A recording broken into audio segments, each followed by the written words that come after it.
છે અમરેલીની. એક બાજુ જ્યાં આખા ગુજરાતની અંદર સ્થાનિક સ્વરાજની ચૂંટણીનો જંગ જામેલો છે, આ બાજુ આંદોલન ઉપર રાજનીતિના એક નવા મંડાણ શરૂ થતા દેખાઈ રહ્યા છે, અને ત્યાં બીજી બાજુ અમરેલીમાં એક અલગ જ રાજકારણ ચાલી રહ્યું છે.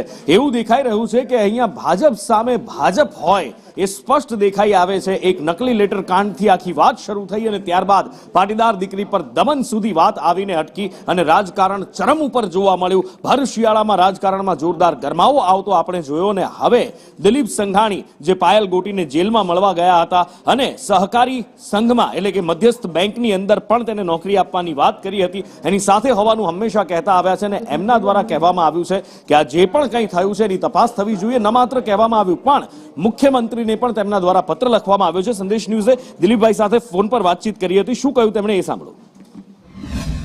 મારી જાતને ચોખ્ખી કરવા માટે પત્ર લખ્યો. પોલીસે મારું નામ કઢાવવા માટે જે પ્રયત્ન કર્યો ભવેશ વઘાસિયાને માર મારીને, તો પોલીસે કોના ઈશારે આવું કર્યું એ હકીકત બહાર નીકળે.